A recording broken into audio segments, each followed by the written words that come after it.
Hey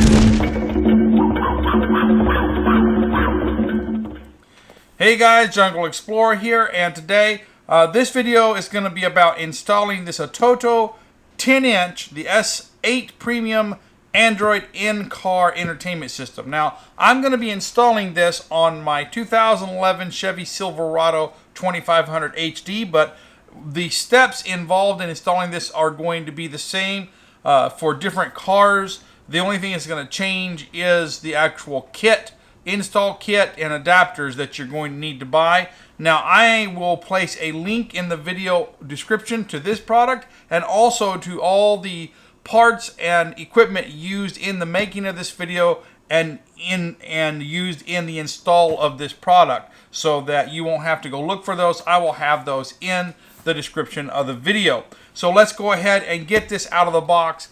So now we have the unit out of the box. This is the unit itself. 10-inch screen, and this is going to take the place of the existing stereo system. This is the wiring harness, the adapter that is going to go to the rear of this unit, and then we will connect it to the harness system kit that I bought to install into the Silverado.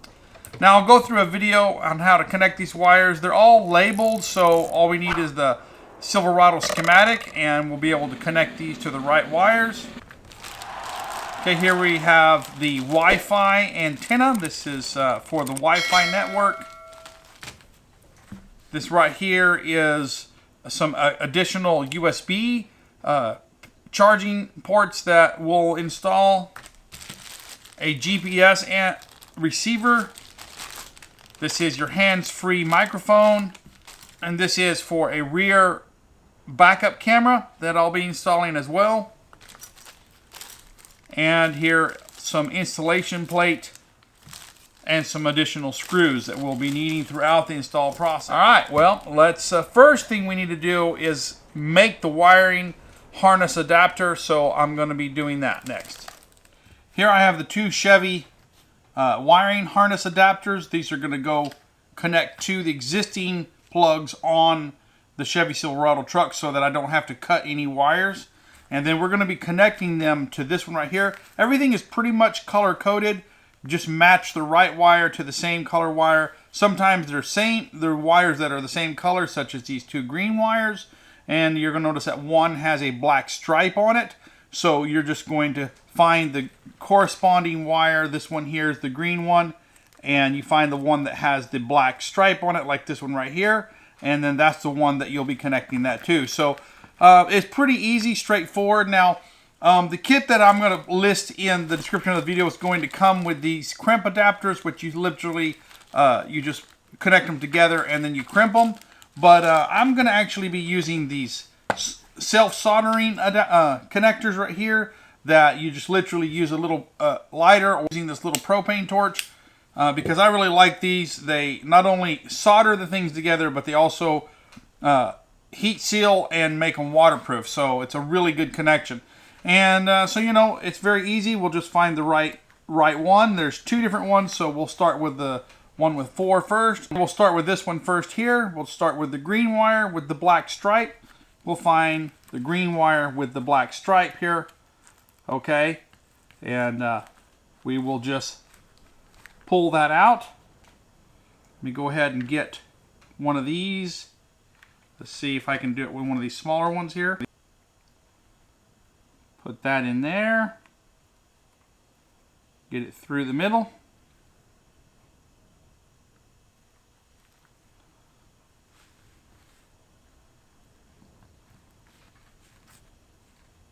Sometimes you kind of got to twist them a little bit to get them together. Okay, now we'll take our torch, move these wires out of here,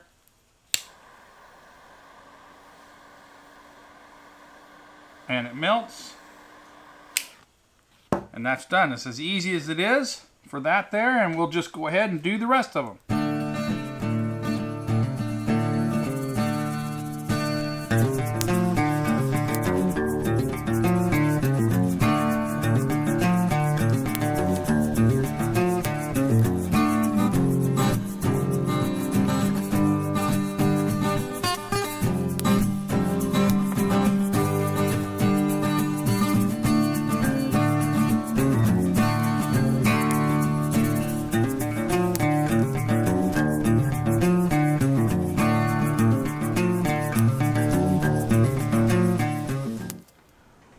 Okay, depending on your model of vehicle, you may need to install a separate ignition wire. This wire right here will go to your ignition system, which will turn the unit on when the key is turned on and off when the key is turned off. So we're going to go ahead and connect this one to the wire right here marked ignition. It's the only red wire there is.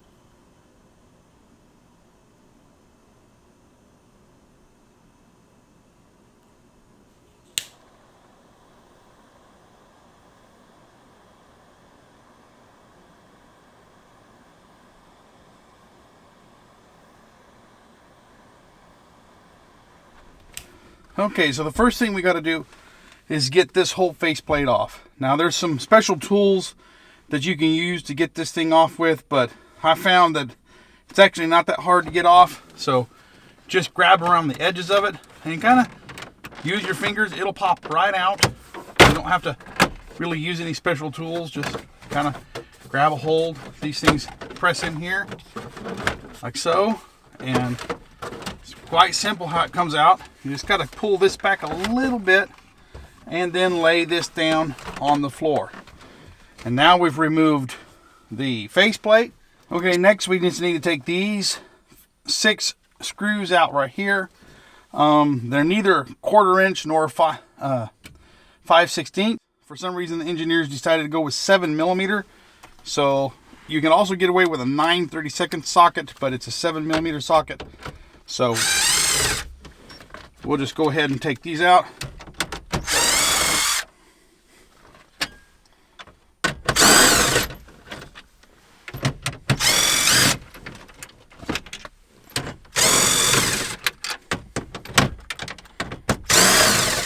Okay, now that we've taken the 6 screws out, we'll go ahead and take the top one off.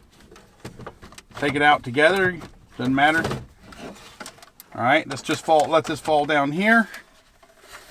And then we see the back of the unit. Now we'll just unplug these, press the little tab in here, pull out. Pull out. The antenna wire, just grab right here at the base and pull out, and out comes the antenna wire. That's the old head unit we're replacing. Now we're ready to go back in with the new unit. All right, so you're gonna need this mounting kit to put it in your Chevy Silverado, okay? And I will place a link to this kit in the description of the video so that you don't have to look for it. You can find it right there.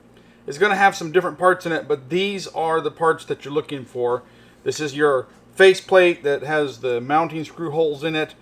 This is your easel cover, and these are what you're gonna bolt onto your new head unit. Okay, now this is a little bit tricky. The instructions are not very good on this, but let me show you how this is going to work.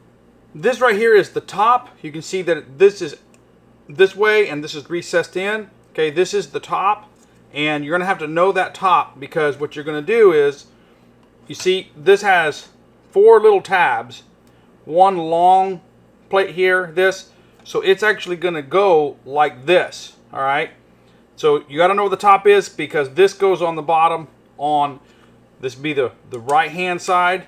Okay, so you have to bring this in, and it's hard to show this, but you have to bring it in. You see these 2 little stobs here? You have to bring it in like this. Okay, and then you have to kind of tilt it in to place like this. Okay, you see those things line up there, and then it snaps into place, and then that's the first side. The opposite side, same thing. Okay, all right, you find your top. This is the top because this is face forward.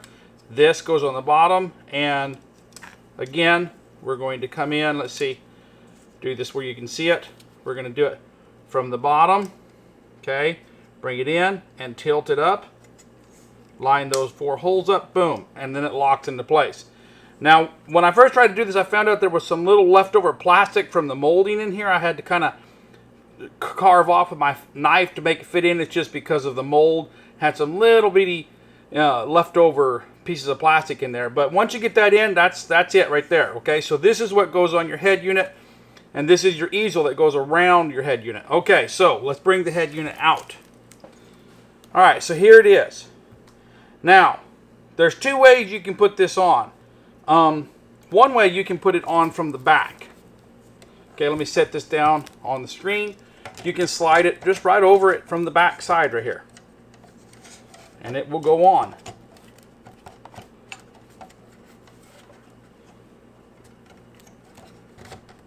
Kind of have to stretch it out, and it'll go on like that.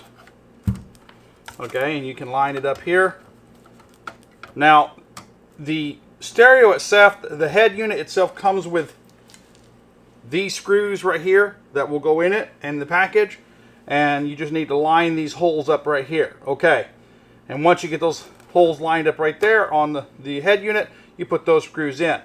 Now, the problem is that if you look here, it leaves a pretty big gap around here, around the edge.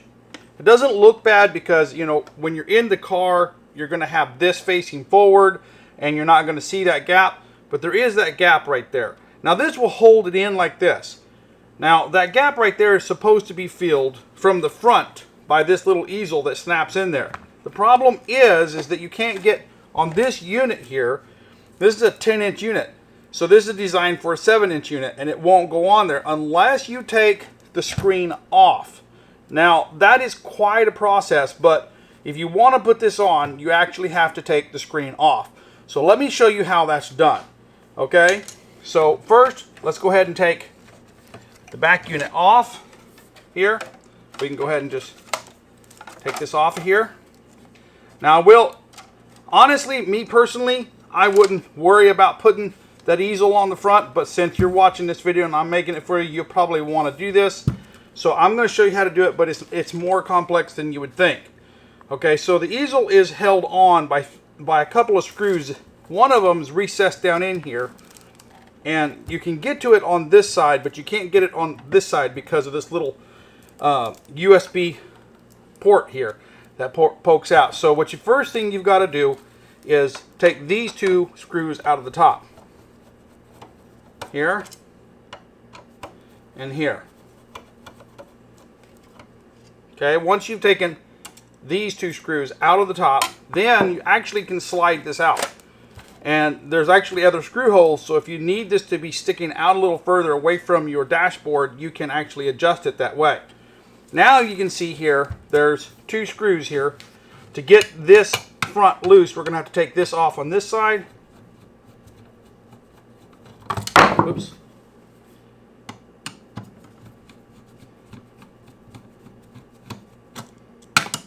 Okay. And same thing on this side.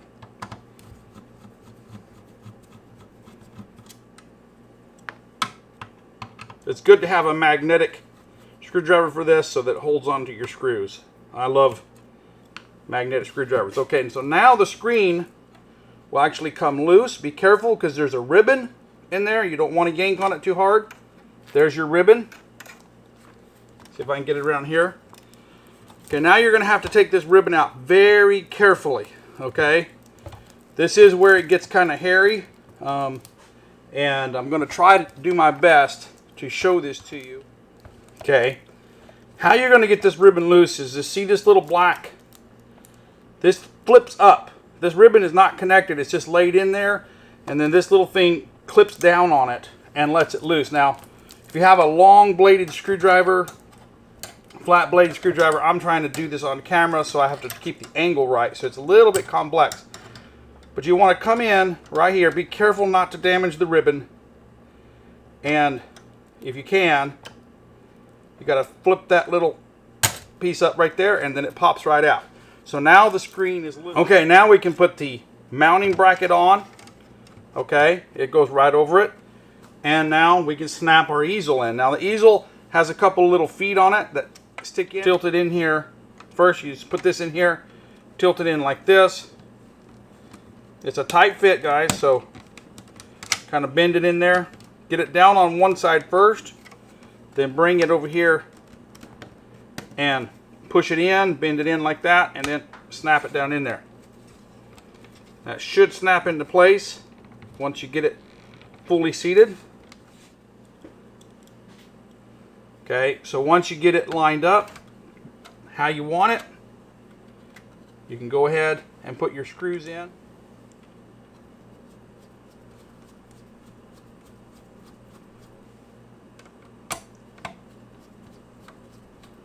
Put two screws in here. on this side, turn it over, and do the same.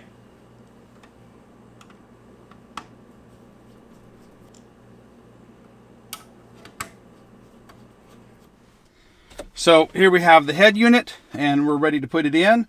So now we need to connect it together. Now here's the cable adapter harness system that we made earlier. Okay, now all we need to do is plug this into here like that.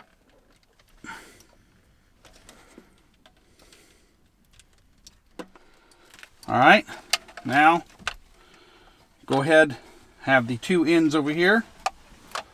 Find which one this fits. Looks like that one right there. They're not interchangeable, so you don't have to worry about mixing them up. They'll only fit the right one, and slide those in. Okay, we have our antenna adapter here. It just plugs right into the existing antenna. Snap that in. All right, so we need to run the Wi-Fi antenna, and it's best if it's on top of the dashboard. And unfortunately on this 2011 Silverado, there's really no way to go underneath through the dash to get back there. So what I'm going to do is take this plate off, this little cover that's on top of the instrument panel here, and then I'm going to run the wire underneath it and then up to the dashboard. So there's a couple of screws underneath here. One right here, it's kind of hard to get to. And you're going to need a size T15 star bit or Torx to get these screws out.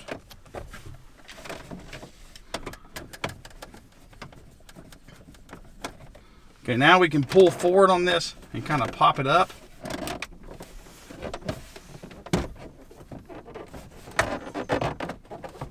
Like so. And then pull it out. It has those two clips in the back. Now I'm just going to run this wire over here. So I'm going to stick it right here to this. It's got double-sided sticky tape.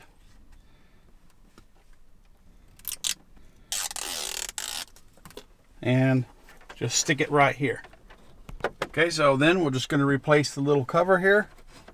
Work it around the wire. Make sure you're not crimping the wire any. And leave it over here in this corner. Clip it in and replace the screws.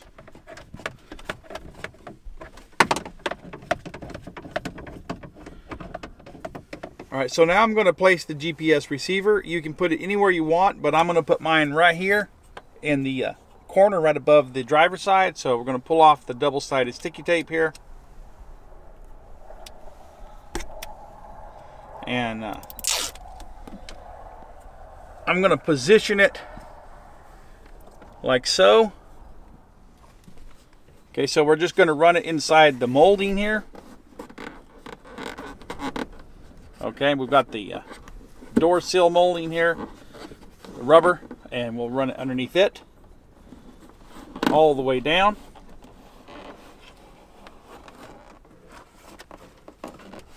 Okay, so we're going to run it down like this, down to here. Let's go ahead and reach this, pull off the fuse cover.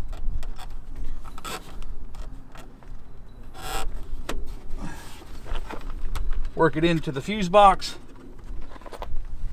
Then we're going to come around here and run it underneath the instrument panel.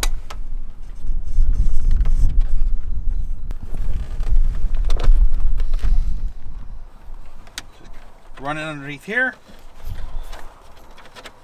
all the way over to right here. So this is our hand-free microphone, and we're going to place it right up here. It's got a little clip on it. We're going to clip it right in here, right on top of the to the molding right here, right in front of the GPS receiver. And we're going to run the wire in the same exact manner that we ran the wire for the GPS. Just run it right here underneath the molding, same exact path as we just did the GPS receiver. Okay, so for whatever reason, this harness that came with it doesn't have a ignition powered wire, and I'm not sure why. They supplied this separately, and we connected that in the part of the video where I soldered these together. All right, now you're going to need to find an ignition controlled wire. Now on the Chevy, there are no ignition controlled wires up here to the dash. So I actually ran one separate, and this was done previously for a different project. And so I will throw a link up in the top right hand corner of the video to a video that will show you how to create this special wire right here, which is an ignition controlled wire. A lot of American vehicles don't have ignition controlled wires up here. All European and foreign vehicles do. Some American vehicles do not. The Chevy Silverado is one of them. The more modern, later models do have it, but this is a 2011 model and it doesn't have it. So if you need to know how to run one of these ignition controlled wires, I've got a video for that, and it's up in the top right hand corner. Now, this wire right here needs to be connected to this wire here. It already comes with a crimp on it, but it's the wrong crimp. I'm not going to use this, so I'm going to cut it off. All right, now I have my own crimp right here that we're going to use, and this is, I think, 16 gauge wire, so we're going to strip that off. Twist that a little bit, get a good twist on it. Okay, run this up in here into this red, and going to crimp this down. Okay, I'd like to come back here in the back and do a super crimp. I do not like crimps to be loose. All right, now this wire is already ignition controlled, but I don't want to cut it, so I have a T connector right here, one of these right here that will actually just crimp right into it, like connects right onto the wire itself without cutting it. Just put it over here in the groove there, take a pair of pliers, and until it locks. Once it's locked, that wire is on there, okay, then we can simply plug this right into it, and we've made that connection. Now this is the screen here. I'm going to go ahead and turn the key on and see if we've got, if it powers up. It powers up just fine. Okay, so now we have an ignition control there. Turn it off, turn it on like that. Now if I didn't run this wire here, let me unplug it. This is what would happen if I turn it on. Nothing would happen. It wouldn't turn on. So you have to have this ignition controlled wire right here in order to power it. So that's how you do that. All right, so we've got our GPS run, our speaker run, our Wi-Fi cable run. Those are the three cables we have to run. Now it's time to put it back up in there. So first thing we do, we want to tighten up these wires just a little bit. Make sure that we don't have too much slack. I've already wound the Wi-Fi wire up there, so we'll take this wire here,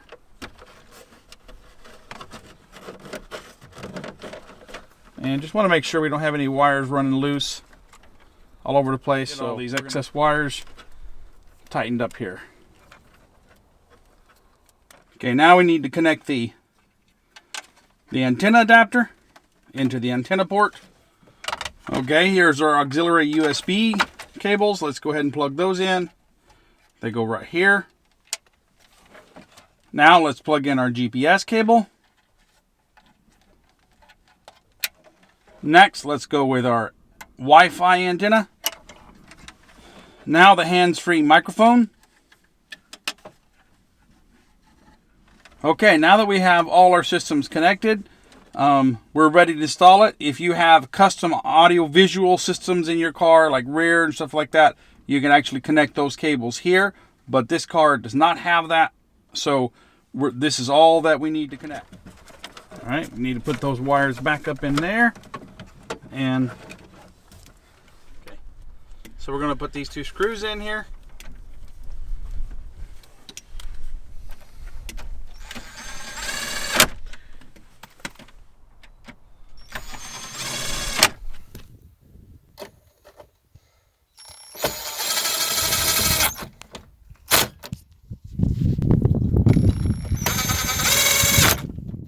Now we're just going to put this back up in here.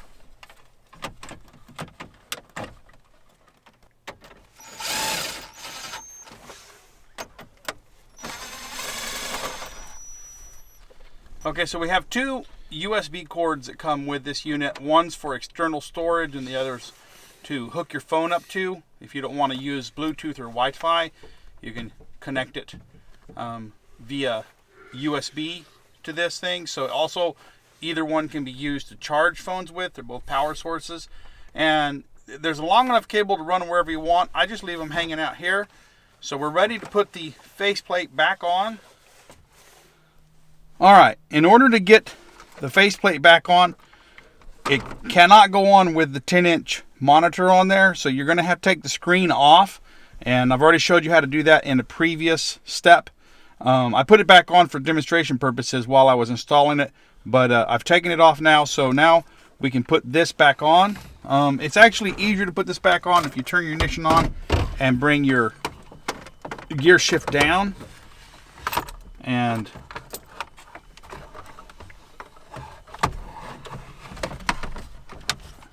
just watch your wires.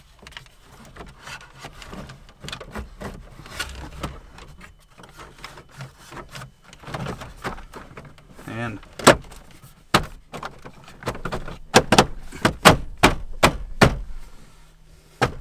okay, you can see here on the monitor ribbon, you see this little groove here.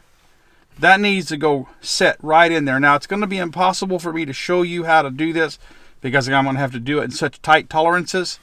But you can see there's a little notch right here in this ribbon. This lays in here right on those things. That little notch fits right there. Let me get a screwdriver. You see these little notches right here and here? That's where this little notch goes, okay? Once that ribbon's laid in there, then you're just gonna flip this down on and press down on it. This is real delicate work and impossible to show you, but that's how you have to connect that ribbon back in there once you have the faceplate on. Okay guys, we have it all installed here. Let's go ahead and turn her on. There it is right there. Comes right on with the key. And it's all set up here. Now, I'm not going to do a walkthrough video right now of how to set everything up on this. There's a lot to this thing. It's very complex. It's essentially a 10-inch Android tablet with a special software to work with cars. It has a radio. I think this is the radio. Can turn that on. There.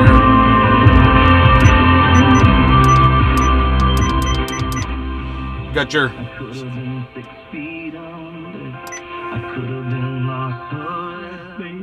Jimmy Graham. All right, so that's the radio. It's got music players. This thing has tons of features. It has an SD card slot on the side. You can put an SD card in. One of these cables can be used for an external storage drive. You could literally watch movies on this if you wanted to. Don't do that while you're driving, but you know, if you're sitting somewhere resting, you know, or say like a trucker that puts one of these in the cab of his truck, could watch TV on it or something like that. Music, all those things, and you can download anything else you want from the Google Play Store. You know, right there, you got that. So, you know, all the different things. Now it has Google Maps already installed on it, and Google Maps work great for navigation if you have a Wi-Fi connection. Now it does have the capability, it has a built-in 4G LTE modem that it can connect if you have a service it can connect to. It also has an SIMS card that you can get a mobile data or a mobile card for, not a phone card, but a mobile card. It has several different ways you can connect, or you can screencast to your phone. Basically, you don't have to have that connection. You can use the Easy Connection program, connect it to your phone, and then whatever's happening on your phone gets displayed on here. So it basically mirrors the image over there. There's just a ton you can do with it. If you have any questions about how to set things up on this, I just got this installed and it's kind of relatively new to me, but I'm going to play with it and learn all the different things. So if you have a question about how to do anything or how to set something up, please leave a comment and ask me in the comment section underneath the video, and I will do my best to answer that question. And if necessary, I may make a walkthrough video how to do that particular thing you want to do for you. There's just too much here to make a complete walkthrough video of how to do all these things. without knowing exactly what someone wants to do. All right, guys, so now you know how to install this 10-inch head unit on a 2011 Chevy Silverado 2500 HD, but this install video will work for many other makes and models of car. The only thing that really is going to be different in all this is the harness adapters that you're going to need and the faceplate mounting kit that you're going to need, and those you'll have to find for yourself. I will place a link to the ones that I used in this video in the description of the video, so you can see that there. It's not a super easy install because you do have to take this screen off, and that is the most difficult part of it. Other than that, it relatively is pretty much the same as other installs that I've done. I hope you enjoyed this video. If you have, please like, subscribe, and comment. Remember, I will place a link to this product and all the tools and parts needed to install this unit in my truck in the description of the videos. If you're interested in those, just look down there. You'll see those there. This walkthrough will help you in a lot of other models, but I don't know the specific parts you're going to need, so I'll just place the links to the ones that I used. Okay, guys? Also, please remember to share my videos on your social media or my channel. Help me grow this channel so that I can do more walkthroughs like this. I appreciate it. Until next time, this is the Jungle Explorer signing out.